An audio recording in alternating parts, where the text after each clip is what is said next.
Hey guys, Wrestling Rambles 89 back with another reaction video. This time I'll be reacting to Triple H and Stone Cold talking about the claims that Triple H is only successful because of being married to Stephanie. Now this is a very common complaint or criticism of Triple H. It has been for many years. It was even referenced on AEW this week, so I'm curious what Triple H himself has to say about it after all this time. So without wasting any more time, let's get started.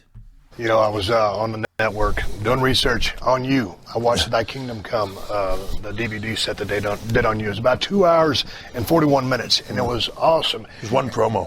One. I did it. but it was, I've known you for, man, what, 15, 20 years? Yeah, well, I met Since you in like 90, 92, 93. Yeah, and we hooked up and were right away. Friends from the get-go. Yeah.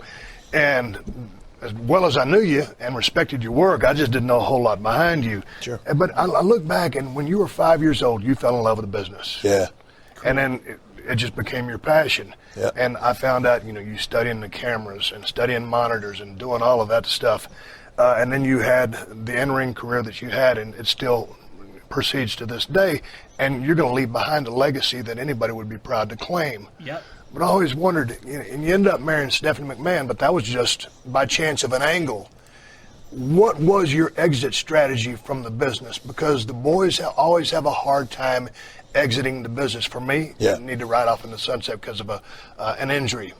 What was your plan? I think for me, you know, I don't know that I ever would have looked at it and said exit strategy, but honestly, I think I can look at it right now and say if none of the Steph stuff happened and I didn't meet her, and you know, people bring this up a lot, and it's a criticism of me or a knock on me, but yeah. And that at first bothered me was, you know, it's hard to, this is a tough business, and then when you get that and like all of a sudden everything that you've done is negated, and then I got past that, and you know, criticizing you for what? For your relationship with Stephanie? Yeah, for having what I have because of, right? If I never met Steph, if I never married Steph, I never would have been the guy. You didn't earn it. Yeah, I didn't earn it. I didn't any of that stuff. And you know, Taker was one that said to me one time, he's like, "What do you care? What do you worry about what they think? You know what you do. You know who you are. You know what you do." If you shouldn't have a problem with it, because the truth is the truth, and none of those people know. And I got past that, but you know, that criticism being there, I think that if I never met her, I'd probably end up in this same place. Not exactly the same place, but I'd still be here. I'd still be behind the scenes. I'd still be doing this work. I had this, you know, it's funny when you start. I think probably like anybody in the business, you start in the wrestling business thinking you're going to avoid having a job, and you go down this path, and then you think like, you know, like if I was lucky enough to make a bunch of money, you make enough money that you can retire, maybe open a gym or do something, right, and then you're good. Exactly. But then once I got into this and I started to see the backside of it, I fell in love as much with the creative and I was fascinated with. It's like, you know, I didn't realize watching it when I was a kid. I thought guys just came out and talked and then fought and then they, you know, that's it. Yeah. I didn't realize there was this process to it, and all these cameras and the making of a wrestling product. Making of it, and all the stuff that goes into it, and the creative of, you know, even now just of coming up with guys' entrances and, you know, how they're going to do this and helping them with the music and the set design and what their stuff looks like. And I started to fall in love with all of that. And Vince. Good stuff. I guess he probably saw that in me, that I had a fascination with that, and I talked to him a lot about it. This is long before Steph. Good idea. And he gave me that opportunity to explore that. I remember, you know, him.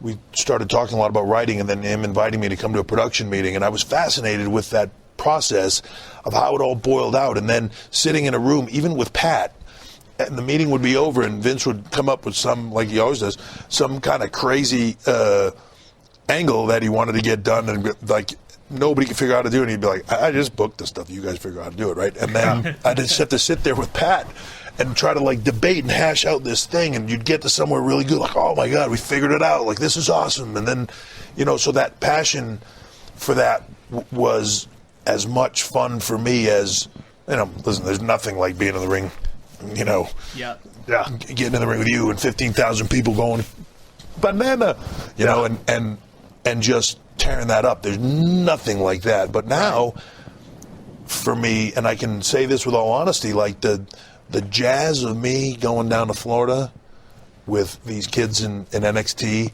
and that system, and seeing the light bulb go off for a kid, and help creating something with them, and helping them to develop, and even, you know, my hat's off to Vince for letting me have that, and saying, you know, to sink or swim or fail or succeed on my own, without having to have that input, and having to have that fallback to go to him and say, what should I do here, of just kind of doing it, has been so great to me, you know, and partly, you know, it's funny. There's a lot of times I don't go and ask for things with him, just because, for me, ego-wise, like I want to try to prove myself with that, and prove like I can kind of do this, and I don't need that maybe. So but that jazz of that whole thing of that creative for me. So you thrive on that. Yeah, and exit plan wise.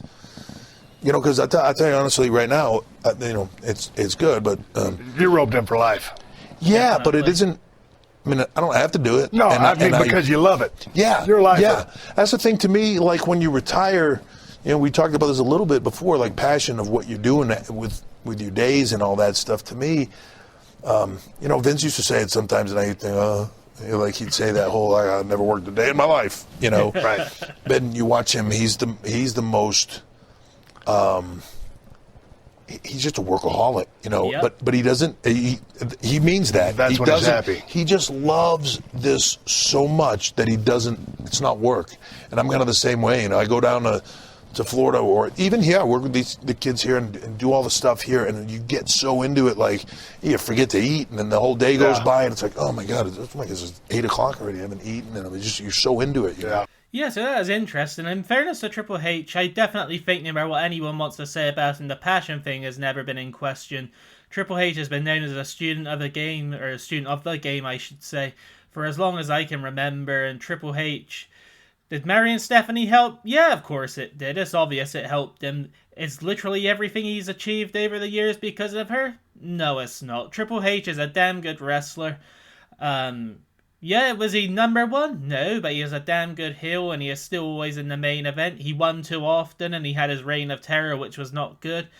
But Triple H was still a damn solid wrestler. He would have had a good career without Stephanie, in my opinion. But of course, as I said also, then definitely being married to Stephanie gave him all kinds of advantages and opportunities he almost certainly wouldn't have had without her.